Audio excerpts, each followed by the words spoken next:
இரட்டிப்பான நன்மையை தருவேன் என்றிரே, இன்றைக்கே தருவேன் என்று வாக்குரைத்தீரே. இழந்ததை திரும்ப தருவேன் என்று சொன்னீரே, இரட்டிப்பான பங்கையும் தந்திடுவாரே.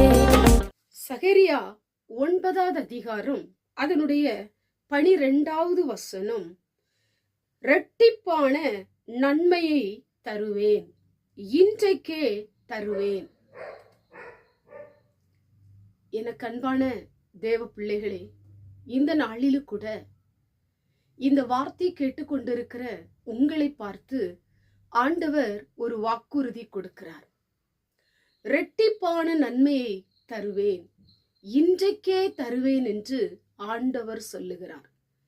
இன்றைக்கு நீங்கள் நம்பிக்கையற்ற நிலைமையிலே இருக்கலாம். அநேக காரியங்களை நீங்கள் இழந்து போயிருக்கலாம். பொருளாதாரத்தை இழந்து போயிருக்கலாம். சரீரத்திலே பலவீனத்தின் நிமித்தம் ஆரோக்கியத்தை இழந்து போயிருக்கலாம்.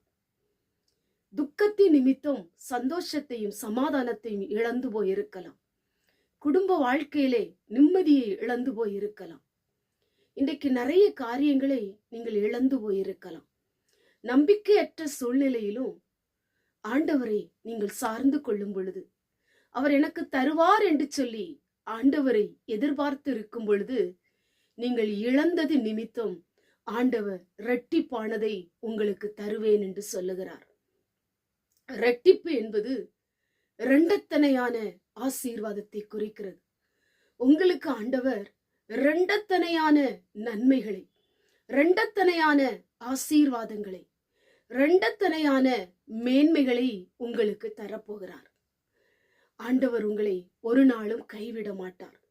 உங்களுடைய ஜபத்திற்கு இரண்டத்தனையான ஆசீர்வாதம் கடந்து வருகிறது. அநேக நிந்தனைகள் உங்க வாழ்க்கையை ஒடுக்கி கொண்டிருக்கிறதா? அநேக அவமானங்கள் உங்களை அளவைத்து கொண்டிருக்கிறதா? அநேக காரியங்கள் உங்களை வேதனைப்படுத்தி கொண்டிருக்கிறதா? எதை நினைத்தும் நீங்கள் கலங்காதீங்க. ஆண்டவரை நோக்கி பாருங்க, ஆண்டவரை பிடித்து கொள்ளுங்க. நீங்கள் இரட்டிப்பான நன்மையை பெற்றுக்கொள்ளும்படி ஆண்டவர் வழிகளை உங்களுக்கு திறந்து கொடுப்பார். அவர் உங்களை கைவிட மாட்டார். மனுஷன் கைவிட்டு இருக்கலாம், உறவுகள் உங்களை தூக்கி எறிந்திருக்கலாம், ஆண்டவர் உங்களை கைவிட மாட்டார். உங்களுக்கு இரண்டத்தனையான ஆசீர்வாதத்தை கொடுத்து உங்களை வாழ வைப்பார்.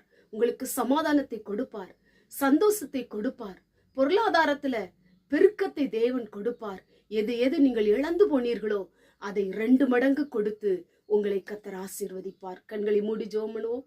எங்கள் பரிசுத்தமுள்ள நல்ல பிதாவே, கேட்டதான வசனத்தின் மூலமாய் ஆண்டவரே, இரட்டிப்பான நன்மையை தருவேன், இன்றைக்கே தருவேன் என்று வாக்கு கொடுத்த தெய்வம் உம்முடைய பிள்ளைகள் ஆண்டவரே எந்தெந்த காரியத்தை இழந்து போய் இருக்கிறாங்களோ, ஆண்டவரே எதில இழந்து போய் ஆண்டவரே கர்த்தாவை கலங்கி நிற்கிறார்களோ அதுல உங்களுக்கு அற்புதம் செய்யும். இயேசுவின் மூலம் செபிக்கிறோம் பிதாவே, ஆமென்.